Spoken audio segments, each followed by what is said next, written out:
This conference will now be recorded.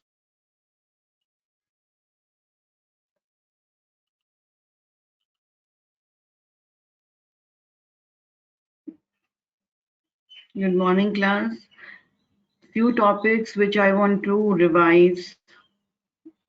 I have just, according to this one, like one of them is environmental variable. Few students wants to have discussed about the environmental variable. So environmental variables are nothing. What do you mean by the variable? As you all know, it is just a variable to store the information. You can define variables as per your normal programming language to store any temporary information, and all your local variables are stored in your stack. Right? So all your whatever you declare, your int, I, your char, any kind of variable, they are stored in your, these are your temporary, and their scope is always within that program. Once that program is over and you are out of that program, the scope of that variable is over, and you cannot access that variable beyond the scope of the program. Fine. You can define your variables. Now Unix has some predefined variables, and these predefined variables are called as your system variables. Fine. For example, to store your login ID password, to store about your home directory, to store about other information, initialization information, to setting up the environment so that you can able to run your scripts, you require the environmental variables. For example, the shell, in which shell you are currently working, all the information is maintained in that. All environmental, or you can say global variables, these are all your capital letters. And user defined variables are, you can say UDV, user defined variables. A short form, another name can be used as UDV. You will get in the books. They are in the small letters on a user layman language, or these environmental variables are your in capital letters. So this signifies, this differentiate physically them, that this is an environmental variable, and you can define also and export the values of these. For example, we'll discuss in later slides. For example, if you want to check the value of any environmental variable, you use the statement echo dollar shell. It will print, it will give the output of currently working shell in which you are working, whether it is a batch shell, whether it's a K shell or C shell, whatever. Similarly, echo host, currently who is the user ID, who is hosting, who is the domain user, then the currently working root directory path in which you are root, in which you are working, then home directory of the user, and random is another function to generate the random numbers and random variables all. So there are n number of, like history is there, hist command is there. So these are few defined. We'll discuss in detail other one. So nothing operating system, you're defining the environmental variables. These are system defined. You are not defining them. System is already defining them. For example, any environmental variable is defined by operating system. For example, it can be anything, a tax rate, and tax rate is defined by the system. And this environmental variable you are using in your current application. The programs which you are writing or you are using or you are written, whether you are using a command, whether you're using a shell script, these are the variables which you are used in your application. Environmental variables, there are three main types of variables I discussed already. Local variables, which is your current scope of your shell or set at your command prompt. One is your environmental variable available to any child process. Environmental variables makes a copy. For example, original variable slice, so it will makes a copy for all your child processes. So available to any child of the shell, and shell variables are nothing and set and required by the shell. So there are few shell variables. These are also global variables, and one is the environmental variables that is throughout all the, it can available throughout all your kernel, and some are shell specific. For example, C shell have some other variables, K shell have some other variables. So there are few specific shell variables, and some are environmental variables that are required for initialization, for logging off, for booting. So there are environmental variables starting from the initialization to back in your kernel daemons, your all processes that require from starting to your ending, right? These are the list of few environmental variables. I told you about just the bash, for example. It will give you the full path of the bash shell. Bash version, you want to go for it, it will give you the version of the bash shell. Similarly, display, it will redirect the output to X Windows to another computer or a device. env will give you the list of all the environmental variables currently the bash is using up. EUID is effective user ID of the current user. Hist file, all the previous commands which are run by the user is given by your hist file. Hist file size, the number of previously entered commands. For example, you want 1000 commands. So by default, it can be used of, I think by default it will take 50 or 15, depends upon the shell. So by default some value is there. You can typically go for up to 1000 commands for the hist file. Show me the last 1000 commands. Show me the list of all the environmental variables by using this. EUID by effective user ID. Hist file to enter in a bash. So it will go with the history file that show you the previously entered commands in your bash history. Fine. So these are few. Shell variables are nothing. The cells of these are actually the set of variables that shell uses for certain operations. They can be local variables or they can be including your environmental variable. Current list of environmental variables can be fetched by env command. Variables have the name and the value. So two things is the name value pair. Send the value by var name to standard output with echo var name. For example, you declare any variable and you want to print the value of the var or any variable, you have to write this command echo dollar var name. So it will print the value of you. If you want to go for shell, so dollar shell, dollar path, it will print the value of that environmental variable. Fine, so this is your local. Similarly, you can use the set command to display all your variables. All the variables resides in the memory. Fine, and they can be configured. They can be used for the configuration of the shell and other programs also. Display variables can be used by env to display all your list, and set is used to display all your variables to displaying or setting up the values of all the variables, user defined variables. And env is nothing but your displaying the environmental variables.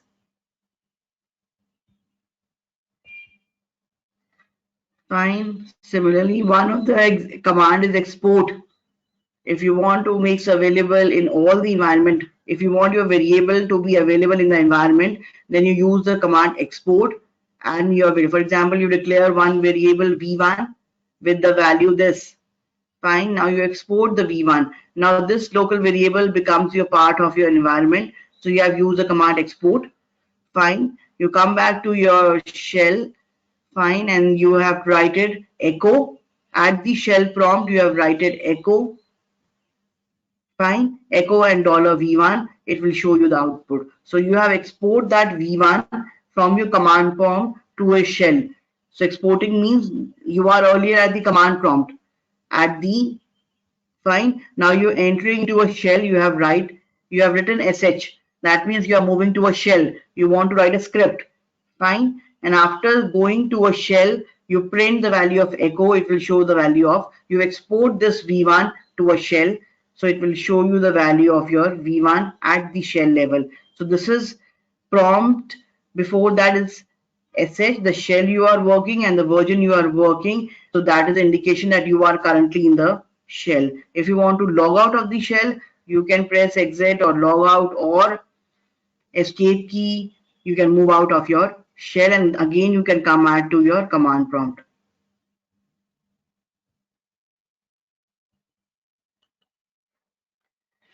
So these are the few commands for setting up the variable. A global variable, you can use the set env command. Any setting for the global environmental variable, the variable name and the value, and the command is set env. Similarly, there are terminal options also. There are terminals you want to work it on TTY, you want to work it on Windows or any kind of, so you can use STTY as a command. Setting up your terminals, then set your predefined variables. already you have defined a variable, you want to predefine its value, so you can use the set command. Fine. So set is defining a predefined. Already there is a variable, whether you have declared it global or environmental. You want to predefine its value, you can use the set command. And if you want to use another name for that one, so the another name can be given by alias names command list. So that is a substitution name, or any, you can say, a nickname or any substitution name. So you have to use the alias command. So set for predefining, alias for in substitution name, switching between your terminals, and setting your environmental variables or global environmental, then you have to say, use the command set env. Fine. Similarly, displaying all currently available variables and their values, and display both local and the global values, then you have to use the set command. It will show you all your local and global values. And environmental variables can be shown by either by name or by list you have to see, then you have to write env. If you simply write env, it will show you all the list. And if you want to explicitly select any environmental value, it will run this way or this way. Fine. So you can use echo and the dollar to display all the Linuxes. Similarly, path, where Linux will look by all. So path is a command. Fine. So env or print env. This command to print all the list of environmental variable, or this command. Both of will have the same output. Similarly, check the currently working path. The path as will be show. If you want to show the, if you want to display the current user information, then you have to use a $user. Same, it will set the unique ID by which user will be identified. Home, it will set directory which will use a home directory. Fine, you can fetch the home directory. Similarly, path of the directories, currently executed command. The shell, you can set the current shell. You can also set the host name, the name of your system, the mail, any location of your user mail information, and the processes, how to prompt will be displayed, that is your ps1. So currently this currently running processes, your locations of the user mailbox, host name of your system, shell, path, user, about the user id, uid of that user, and home is actually where your home directory lies and what are the currently directories, and the files are actually directed. So that is the path of your home directory. And path specify actually the directories look through the executable command. These directories are searched in order of the path. Path means actually comes from your root directory. So that talking about your parent directory to your final directory, and home is a currently users define home directory. For example, I've created few directories, so in which that is a user defined home, and that's the path that discuss about from the root till your home directory. So that is a path that gives you about everything. So these are the few variables, like for example, variable name path, I've told you. In Windows you write this, in Linux you write this. So it will checking for the logging commands. Users home, so for that one the variable is home. For Windows you write this one. For user this, for user ID this. Fine. These are the these are the outputs of the Windows. For example, temporary folder, it lies here. So you can write here temp folder, tmp folder, or temp directory. So it will show you where in Linux the temporary folders lies, like tmp, where, and the tmp. Similarly, user home. So user home is root, your root directory, your home, and the user. So this is your home directory. Similarly, users detail, the currently user id, the pass, that is actually pwd is your current working directory. Fine. Similarly, Windows you write the cd. For the user id in Windows there are other commands. Similarly, for host name or domain name, you can go for the host name command. Here you go for the user domain. Similarly, you can go for application data. This will show you all the application data, and it has no command or it has no variable set for. So these are the few variables in Linux, and these are the few comparative analysis with your Windows. What kind of information you fetch from each environmental variable that is defined by either by Windows or by your Linux. Similarly, you can go for username, the last one, the username, that is uname hyphen a, and here you can check for your OS version. So this command, last one is your OS version, that is uname hyphen x.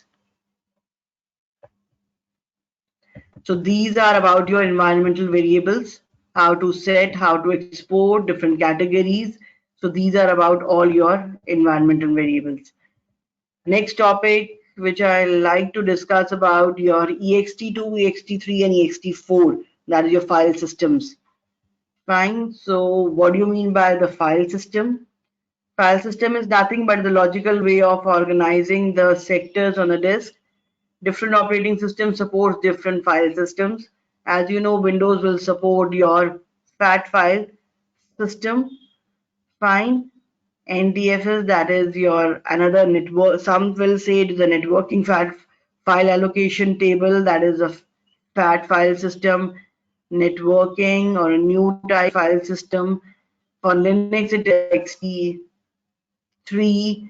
For Mac OS, it is HFS. FAT is mostly supported by your, so most commonly used is your FAT. So every operating system has its own file system.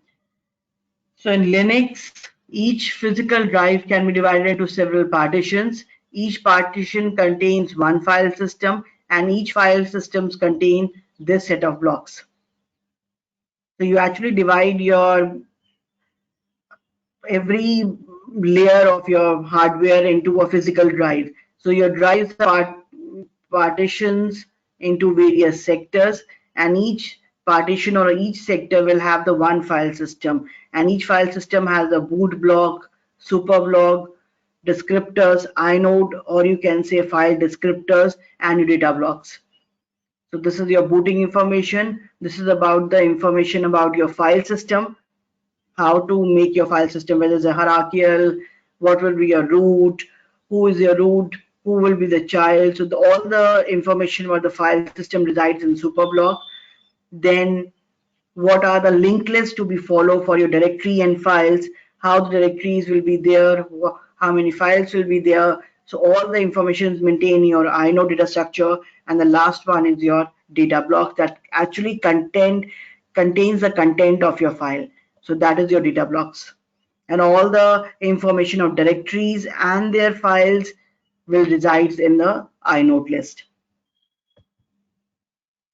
So file system and operating systems, file system management, it always depends upon the operating system, whether it has a hierarchical, whether it's a FAT, whether it's a NTS. So FAT is nothing but a file allocation table. It can be used for your Windows. NTF is sometimes it's called as networking file system or a new technology file system, default for Windows. Unix and Linux supports several file systems, like these are journaling file system, Razor file system, XFX. These are also a file system. These are all consist of your Linux file systems, and Mac OS is also having your HF's file system. So these are the various categories of file systems you have. File systems in Linux supports your file systems. Linux supports many different types of file systems.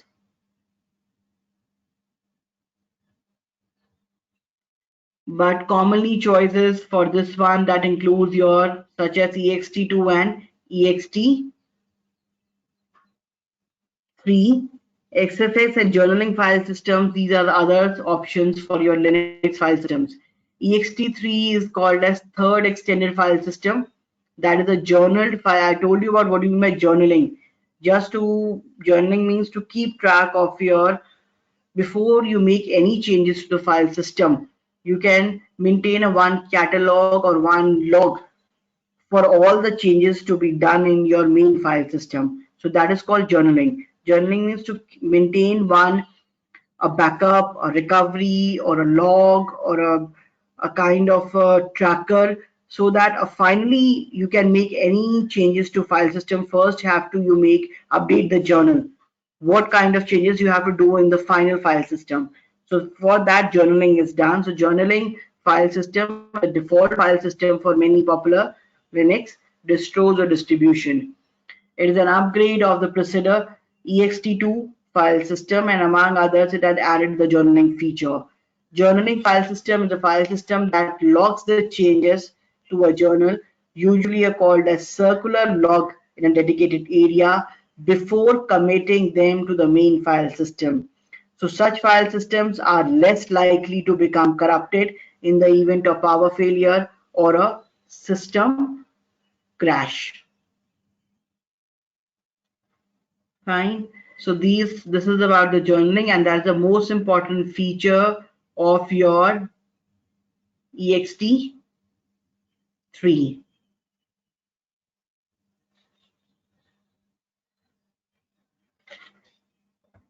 So next one is your external file system. External file system is nothing but your, it is obviously originator is Chris, written by your Linus. Obviously it was written by your Linus Torvald, release the history, too big. It has removed the too big limitation in Minix. Earlier version of Linux is your Minix. Fine. Then it becomes the Unix after being rewritten or redrafted by this. It has a 32-bit file pointers, file sizes this one, file names up to this one. So it will originate how to integrate ext2 into Linux. So they have actually extended, they have merged it into, they have removed few drawbacks in Minix, and then they have integrated into external, or you can say extended file system. So ext2 are the default one. They have initial one was Minix. It has few drawbacks, so they have converted into ext2 and ext3. That is a default file system. Some are running with ext2 and some are running with ext3. ext3 has a new version of this and new concept of journalism. The metadata is stored throughout the file system, and metadata which is associated with the file are stored near. So ext3 has one more feature. It will store the metadata near the data. So metadata and your data resides nearby. They are not far away as compared to like ext2. Your metadata resides little bit far away from your main file.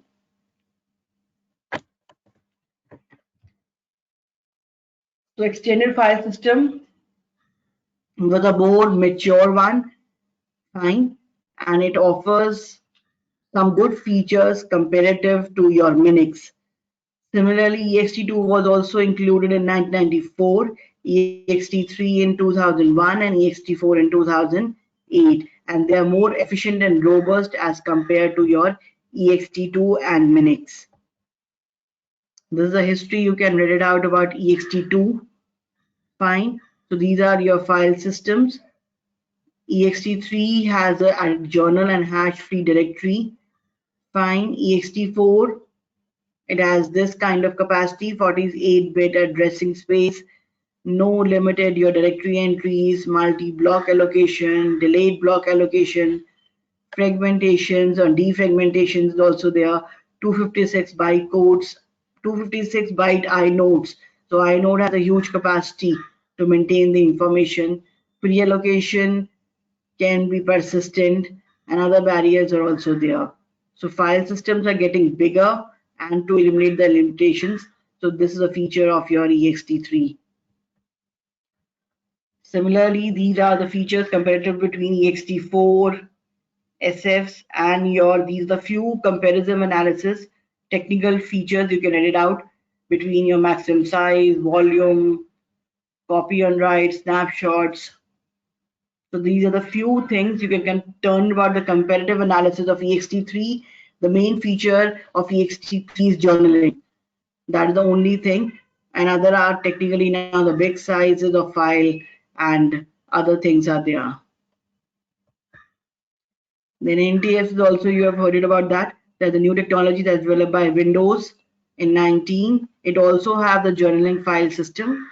Journaling entries are made before each file system at the fault tolerance. It will maintain all the log file, what the file system is actually facing. It will maintain all the log file and the fault tolerance.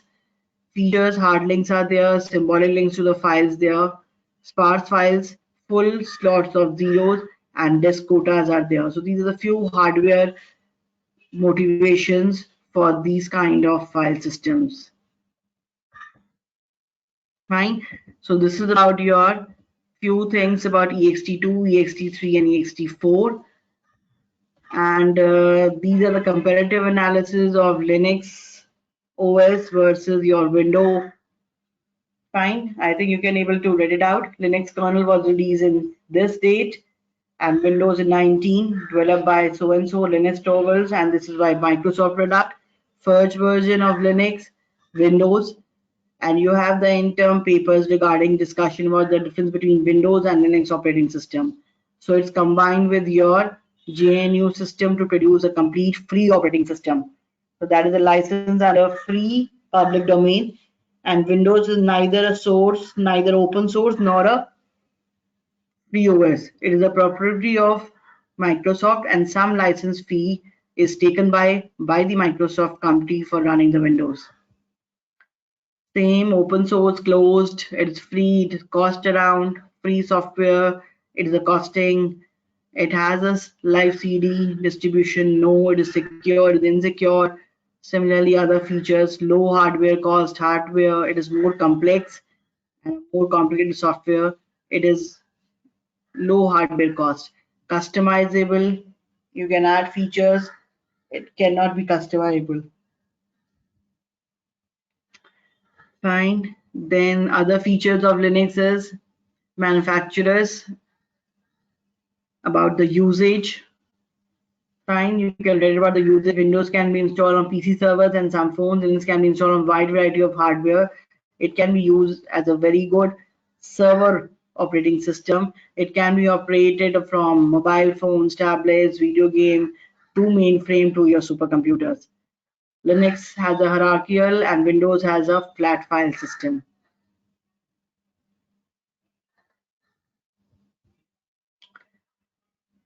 Fine. So Linux is nothing but your open source free operating system, and it is a most popular. Windows is most popular. Reason behind it is a more over personal. You can say a personal one man, or you can say it can work it for a personal computers. But for the networking and for servers, this is the best operating system you have. Fine.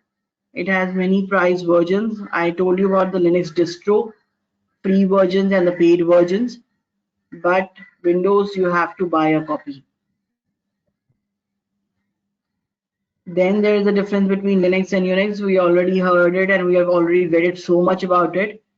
So you have a difference between Linux and Unix. So Linux is the open source, develop this with the computer hardware, software, gate development.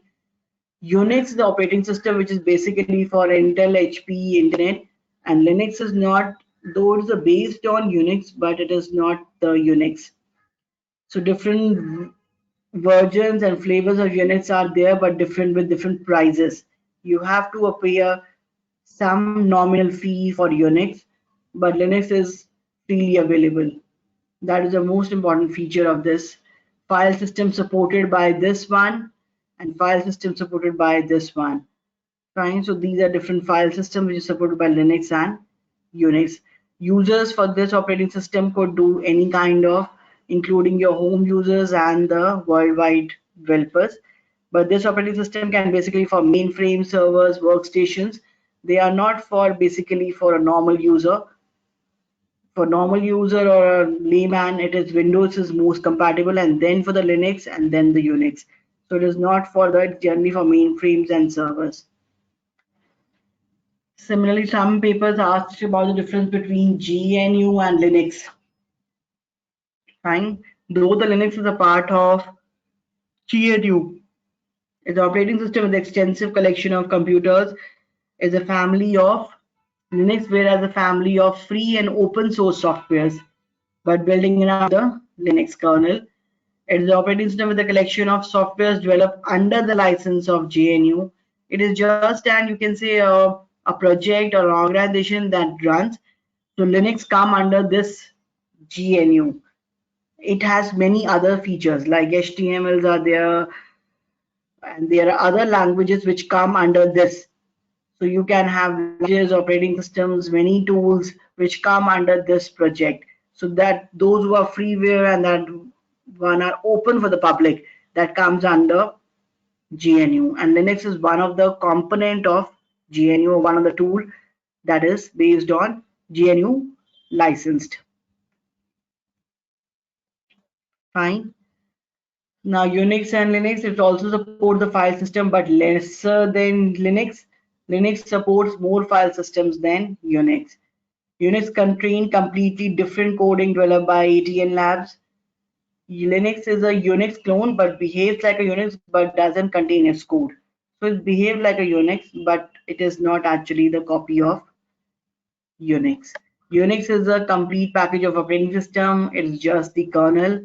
In Unix, user have to wait for some time for problem to be solved. Linux is open source. When a user posts any kind of thread, developers all over the world start working, and hence it provides a faster solution. Though it is open source, it has a stack on developers which are currently working on it. So it has a very vast community which working on Linux source code, open sources, and other patches. So Linux has a good amount of developers to working on.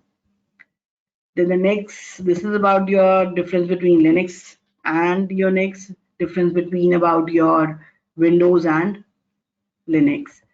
So the next topic is about your file system in. This is a tree structure of your file system. So these questions are being asked repeatedly in your interim examination. That is why I'm giving a gist and providing you a repetition, because these being asked either in short form or long form that about these questions. So these are repeated questions in every interim examination, either in a short form or long questions.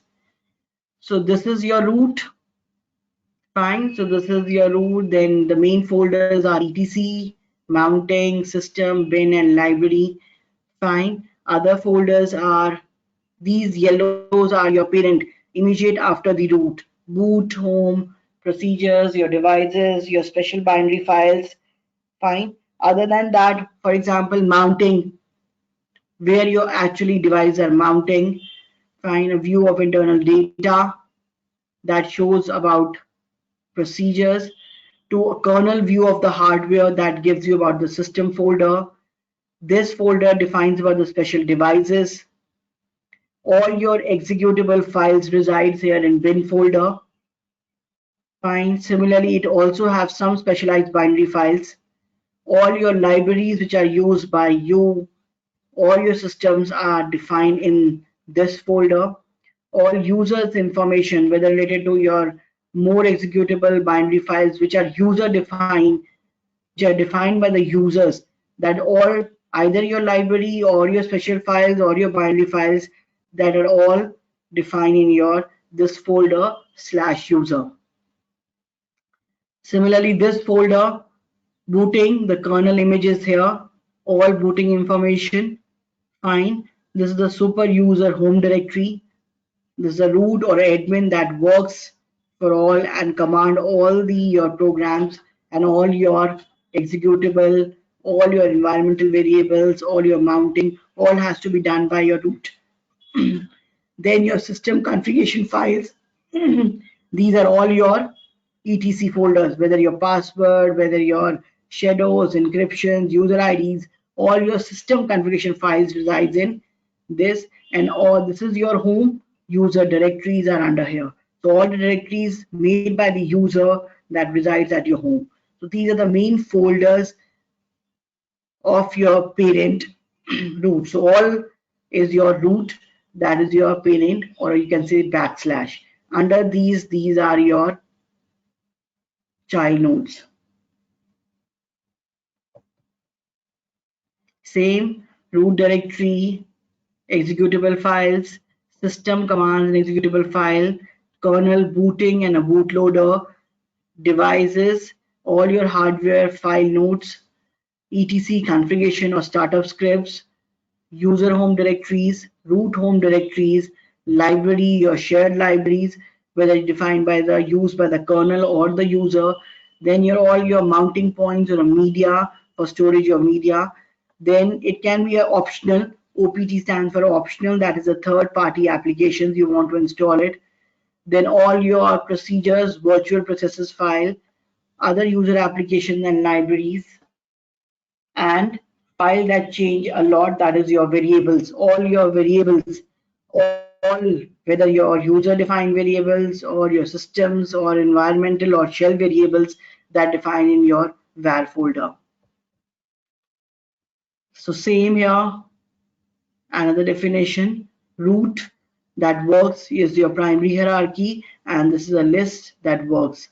Similarly, user local has binary, user local has other like games folder. Similarly, subfolders are there. Home directory, home you have the student directory you have other further directories. So these are your home. So every folder has a subchild known as a file system. So all your temporary files resides in your TMP folder. Fine. All your optional data will reside in your OPT. So this is your root file system that will consist of your bootloader, your kernel, and root file systems. Root files in Linux, several file systems are mounted and create a global hierarchy of files and directories. A particular file system is a root and is mounted. So your root file system is also mounted. It has to be mounted and is mounted as this backslash. The root file system is also mounted. Remember that.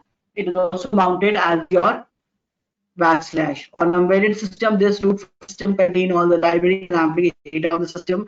Therefore, building the root file system is one of the main tasks of integrating your embedded Linux component to a device. So kernel is usually separate. So kernel is a different area, your bootloader is a different area, and this is your mounted root file system.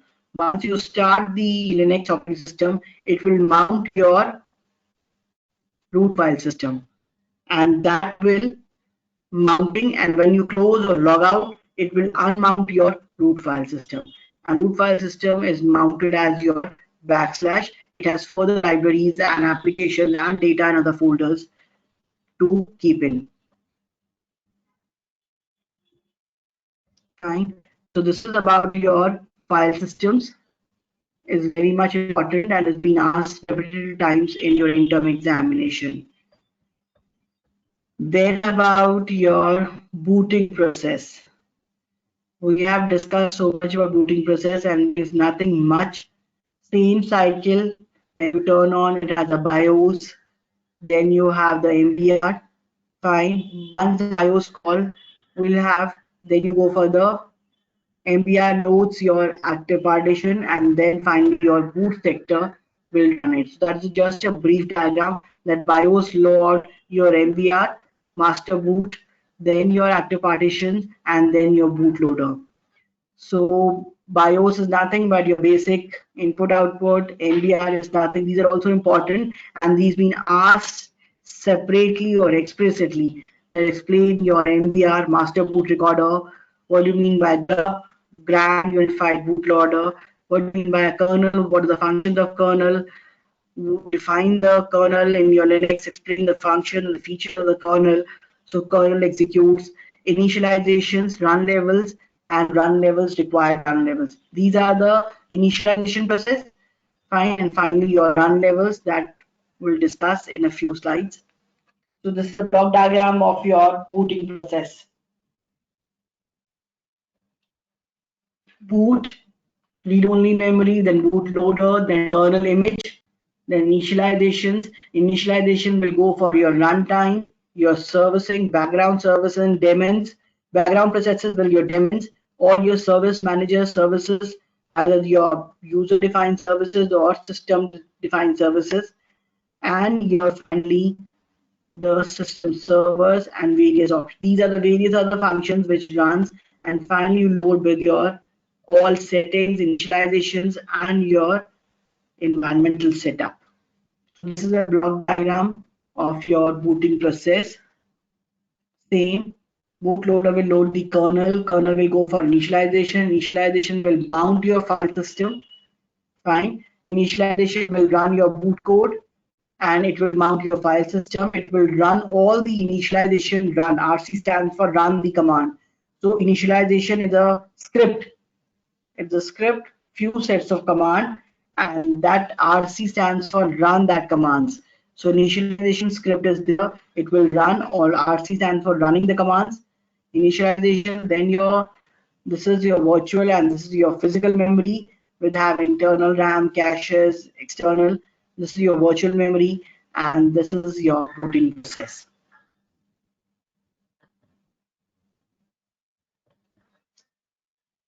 Same here, bootloader loads the kernel. It will go the function the bootloader, it will loads the kernel image to your RAM and starts it. Kernel will initialize all your hardware devices and subsystems. Then all things to run and maintain in the folder called SBIN. The root that is your specialized or a system defined binary files, and it has an init folder. It starts other user spaces and application. Finally, you can work in your shell and other applications. So this is your initialization folder which maintain all the basic scripts to run and what other services which are required, either your shell or your prompt or other applications. So this is your folder and this works for your root file system. Now what I mean by Lilo, that is your Linux loader. Fine. Sometimes it's not what you mean by a Lilo, that is using a Lilo in a Linux. That's actually called a bootloader. Sometimes it's called as a bootloader, sometimes it's called as a Lilo, that is called a Linux loader. It's a separate bootloader which resides on your hard disk but not in the OS. It executes when a system boots from the hard drive, that is from the MBR. Boot manager capable of booting MS-DOS or Windows. It will install, it is just a bootloader. Sometimes it's called as a Lilo and sometimes it's called as a bootloader, and its main function is to load the MBR. So first step, bootloader is sometimes called as a Lilo, and it has a scripting file that is called a configuration file. The name of the file is lilo.config file, and it runs the sbin lilo command and resides in your sbin system binary files. It will command and update the boot sector and create the boot map file.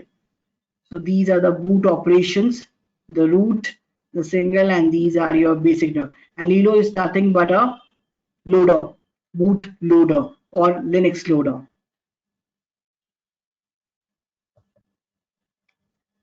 Same loader, traditional bootloader is called now as a Lilo or a Linux loader. Now it is called as a Lilo, that is a Linux loader. It is the same bootloader. Fine. Typically located on MBR and Lilo boot prompts your BIOS. It will open your this. Follow your BIOS, that is your basic input output, and your post test, that is a self-testing, or you can say post is just for the power on test. So post is nothing but a power on test, allows choice of QS to load the startup and will configure and will get all the information, your etc folder, etc below configuration file. Then the last one is your run levels. So the run levels I've discussed, these are the basic run levels. Like these are numbers already defined, these are constant for the run levels. Run levels means to shut down. These are scripts being written and these are numbers are given here. So 0 stands for your shutdown, 1 for sync mode. That's also called as your maintenance mode because single user can maintain the system. That's also called as maintenance mode. Similarly, 2 is your multi-user. It does not configure network interfaces. Multi-user networking, that is a third one. 4 is not used, not applicable, not in use. Fifth one is X11 as required by as you for your graphical user interfaces. For your graphic, you have been using fifth one. and the sixth one is your reboot. So run levels being asked in your end term examinations from 0 to 6. Fine, so these are run levels.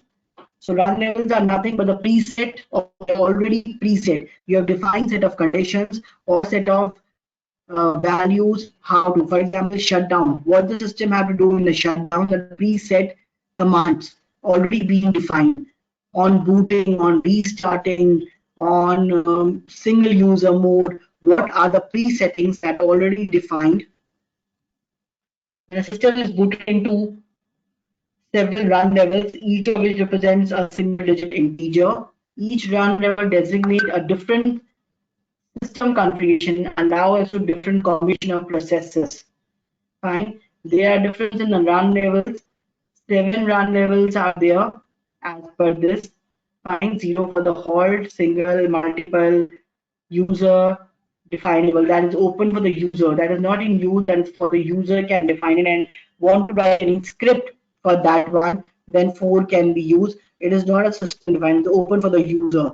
Fifth one is your GUI and sixth one is for your rebooting. Fine. So there are the preset conditions. Fine, these are reserved. Similarly, level 0, 1, 6 and S are reserved for some specific functions. No scripts are run when entering into level S. When you're going for level S, there's one more level that is S. It's the reason that level S is not meant to be entered directly with an already running system. So level S, there is no script for that one. Fine. And for that one, you can define it. And there's already running system. So you want to do any explicitly task, you can go for level, run level S. Fine. And similarly here at this point, running and default run levels has been specified. Initialization is all done by your sys initialization script. The name of the script is your sys init, which has done a set of names. Check up your file system, mounting them. A swap file can also be mounted at this point. Init now calls the script for the default run levels. This script and pretty much other boot scripts are all located. All your scripting files are located in this folders. All your levels, basically, all your run levels defined in your etc init. D stands for directory. Each run level is given a directory to uphold the scripts for that run level, and these directories are labeled at rc0.d. rc00 stands for run command for a 0 run level that has one directory, rc run command for run level 1, rc run command for run level 2 and up to 6. Fine. So these are all maintained in your etc init.directory folders. I think we have like this one, you can run, use the init command to change between the run level.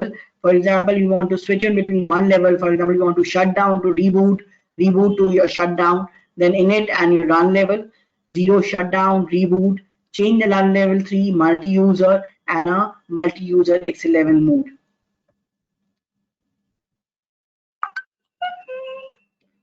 Same here, turn offing, single user, multi-user, not use, graphical, and your restarting.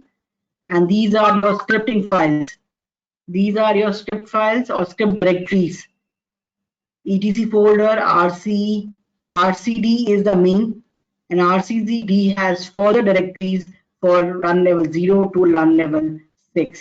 So the main folder is rc.d, run command, and D stands for your directory. And these are your initialization run command scripts if you want to run it. So these are your run level commands. Fine. And these are various your run levels, and it's been asked discuss the various run levels. Similarly, it has been about the booting process, your file system. That is also important. So these are the few topics which are very, very important, and you cannot leave them. Difference between us there, it is a pet favorite question. Linux versus Unix, Unix versus then file system, then difference between ext2, ext3, what do you mean by file system and what do you mean external file system, and your environmental variables. Fine. So this is for today's class. Fine. So we'll meet tomorrow with few more topics and four more coming about. Anything you want to ask? Anything you have any query?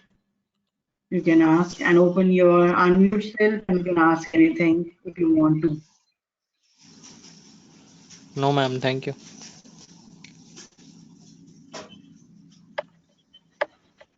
Yes, any question related to anything, please. These are the important topics. That is why I have revised these ones. I will share these slides with you. One more thing, I'm planning to take one test, an online test, subjective test. Not this week, in a coming week, about only Unit 3 and Unit 4. Will it fine for you, all of you? Unit 3rd and 4th, one online subjective test. Let me see how I go for it and what kind of online platform I will be using. I'm exploring few platforms to take the online test. I will open the test for 1 hour and you have to do the test on the same hour. When I open it up, I will schedule everything. Let me see how the things will go and I will check it out what platform I use for the online test. So planning to take one online test from Unit 3rd and Unit 4th. Fine. It will be okay for you. Next week, Unit 3rd and Unit 4th. Yes. Fine. So I will open one link and I will check all the details and mail you, or I send you a link for a test. You have to register that website or that platform and go for the test. It has, I think, every student has its own examination key, and you have to take that key and use that test. Clear? So next week I am mentally preparing you that starting Unit 3 and Unit 4. Maybe I will be able to ready with the test by next Monday. So be prepare yourself. Next Monday, 27th is the, so 27th there is a test online. I will flow few details in your Google Classroom on WhatsApp. So be prepared for your test from Unit 3rd and Unit 4th of Linux. Online test. It is not MCQ based test, it is a subjective test. You have to write it there itself. So it has the questions and you have the working and you have the answers space area to fill it up there, and you have to do the test there itself only. Fine, and after that the link will be closed for that test. Done? 3 दिन और दे दो. Anything, any question, any query? Huh? Sorry? हम 30th अप्रैल कर दो. क्या कह रहे हो? पता चले तब तक हम लॉकडाउन ही 30th खुली है, हम मिल रहे हैं. हम और बढ़िया फिर तो. 30th अप्रैल थर्सडे. Yes, चलो हम इट्स फाइन, आपको नो टाइम इश्यूज. मिल. अभी हम सोच रहे हैं, मैं फ्लोट करी. फाइन, 30th अप्रैल एक और दो, अगर टेस्ट ठीक ठाक होगा तो एक और टेस्ट यूनिट 1 यूनिट 2 में से लूंगी. But it's okay, fine, no issues. I can take for 30th April. Any more suggestions you want? 30th April will be fine. Yes, ma'am. Well and good. Okay.